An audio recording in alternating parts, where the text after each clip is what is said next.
দেৰগাঁৱৰ ব্ৰহ্মপুত্ৰ অঞ্চলৰ পুৰণিমাটি ভকত গাঁৱত অৱসৰপ্ৰাপ্ত শিক্ষক অৰূপ বৰাৰ ঘৰত অনুষ্ঠিত শ্ৰী শ্ৰী খনিকৰ পুথিৰ নাম কীৰ্তনে ৰূপালী জয়ন্তী বৰ্ষ অতিক্ৰম কৰিছে। তেখেতৰ জ্যেষ্ঠ পুত্ৰৰ জন্মৰ সময়ত চিকিৎসালয়ত চিকিৎসকে মাতৃ আৰু পুত্ৰৰ মাজত এজনকহে জীৱিত অৱস্থাত পাব বুলি কোৱাত এই পুথিভাগৰ নাম কীৰ্তন কৰিম বুলি আগবঢ়োৱাত মাতৃ পুত্ৰ দুয়োজনকে জীৱিত অৱস্থাত ঘূৰাই পালে। পুত্ৰৰ জন্মৰ এবছৰৰ পাছৰ পৰাই একেৰাহে পুথিভাগৰ নাম কীৰ্তন তেখেতৰ নিজা গৃহত ভকত বৈষ্ণৱৰ সহযোগত অনুষ্ঠিত কৰি আহিছে। পুথিভাগৰ মহাত্মা বহুত মানে ভাল লাগে আৰু ভাল হয়। আমি আজি একেৰাহে 3 বছৰ আহি আছো। মহাত্মা আছে কাৰণে ইয়াৰ ফলো আমি বহুত মানে পাইছো। সেইটো কাৰণে আমি এতিয়াও বহুত ভাল এটা অনুভৱ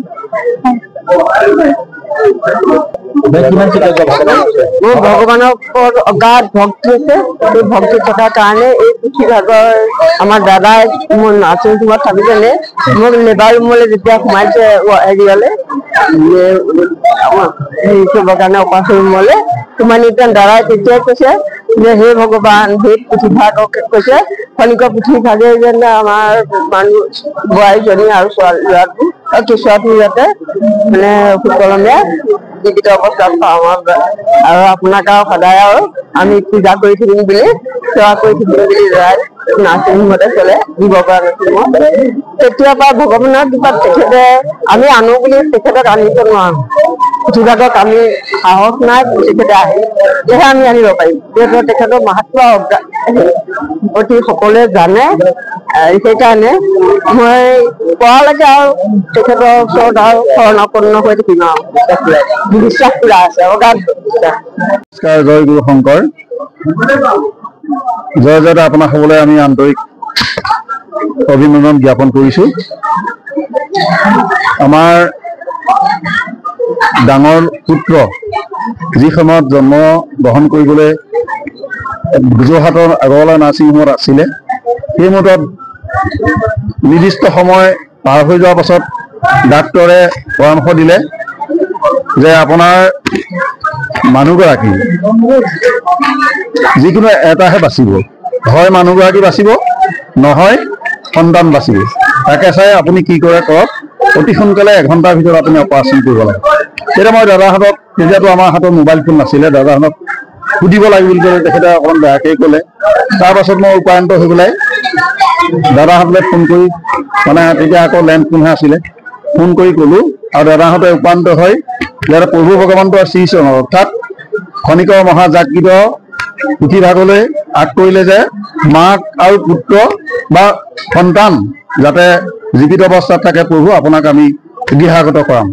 সেইটো হৈছিলে 1997 চনৰ 25 মাৰ্চ। আৰু সেই 25 মাৰ্চৰ পাছত 97 চনত ল'ৰা জন্ম হ'লে, মাকো সুস্থ থাকিলে, ল'ৰাও সুস্থ থাকিলে। তাৰ পাছত 98 চনত আমি প্ৰথম খনিকৰ মহাজাগৃত পুথিভাগ আনিছো। 98 চনৰ পৰা ক্ৰমান্বয়ে আহি 2019 চনলৈকে পাতিলোঁ। 2020 চনত যেতিয়া লকডাউন হ'ল, সেই লকডাউনৰ বছৰ আমি পাতিব নোৱাৰিলোঁ। 2 বছৰ এতিয়া মোৰ ল'ৰাৰ অৰ্থাৎ ডাঙৰ পুত্ৰ প্ৰিয়দৰ্শন বৰাৰ আৰু মোৰ সৰুটো ল'ৰা বয়স তাৰমানে হৰিদৰ্শন বৰা, 2টা ল'ৰা। গতিকে আমাৰ পত্নীৰ নাম চিত্ৰচায়া বৰা। এতিয়া এই 2 বছৰ পাতিব নোৱাৰিলোঁ। এতিয়া এই বৰ্ষত সম্পূৰ্ণ ল'ৰাৰ বয়স এতিয়া 27 বছৰ হৈ গৈছে। আৰু সেইকাৰণে আমাৰ ৰূপালী জয়ন্তী ভাগ 25 বছৰ বুলি ভাবছা। ৰূপালী জয়ন্তী বুলি মই ভবা নাই, অৰ্থাৎ তেখেতৰ মহাজাগৃত পুথিভাগে আমাৰ গৃহলৈ আমন্ত্ৰণ কৰি অনাৰ ক্ষেত্ৰত 25 বছৰ এই বছৰ সম্পূৰ্ণ হৈছে। সেইকাৰণে কালি ৰাতিও ৰাইজক কথাটো অৱগত কৰিছোঁ। ৰাইজে সকলোৱে জানে যদিও আমাৰ সেই দুৰ্যোগৰ কথা নাজানে। প্ৰভু ভগৱন্ত সন্তুষ্ট হৈ এতিয়া বৰ্তমান আমি ৰাইজৰ অভূতপূৰ্ব মানে সমৰ্থন পাইছোঁ। ৰাতি থকা ভকত এতিয়া পাবলৈ নাই, কিন্তু আমাৰ গৃহত যোৱাকালি ৰাইজৰ যি অগণন মানে সমাগম আমি অভিভূত হৈছোঁ আৰু সকলোৰে ওচৰত আমাৰ সেৱা জনাইছোঁ। কৃষ্ণ, জয় গুৰু শংকৰ। মোৰ ইয়াত বিয়া হৈছিলে মল্লিকাৰ লগত, তেখেতৰ ভনী জোৱাই 2000 চনত। সেই তেতিয়াৰ পৰা মই এই খনিকৰ পুথি নামলৈ আহি আছোঁ।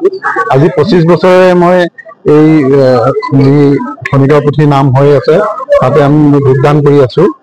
আৰু ইয়াৰ যিটো অনুভৱ ব্যক্ত কৰা খুবেই দিগদাৰ কাৰণ আমি যিখিনি ইয়াৰ পৰা পাইছো যিটো আনচিন ভগৱানৰ যিটো মহিমা সেইটো আমি দেখি পোৱা নাযায় কিন্তু তেখেতৰ যিটো লীলা তেখেতৰ যিখিনি আমাৰ ওপৰত আশীৰ্বাদ সেইখিনি সদায় পাই আছো আজি 25 বছৰে যিমান বিপদ বিঘিনি বাধা অতিক্ৰম কৰি আজি সুখে সন্তোষে আমি ইয়াতে আহিছো আমাৰ ঘৰখন আমাৰ ইয়াৰ যি আমাৰ পৰিবাৰৰ ঘৰখন সকলোৰে লগত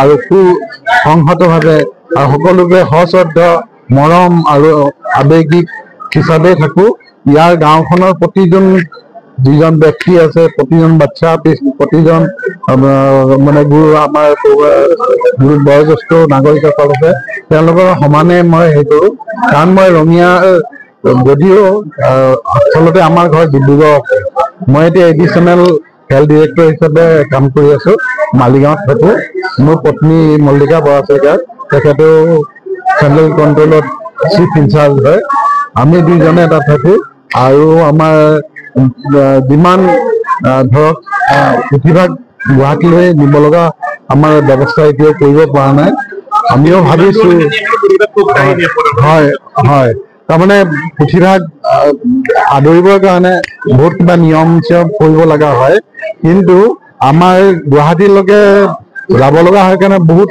দূৰ বাটকৈ যাব লগা হয় সেইকাৰণে এইটো এটা আমাৰ কষ্ট হয় যাতে আমি কেনেকে কৰিব পাৰো আমি এটা চেষ্টাত আছো অব্যাহত আছে আমি নিয়াৰ ফিউচাৰ আমি এই পুথিভাগ আমি নিবলৈ যত্ন কৰিম আমাৰ চিকিৎসা ক্ষেত্ৰৰ মানুহ যদি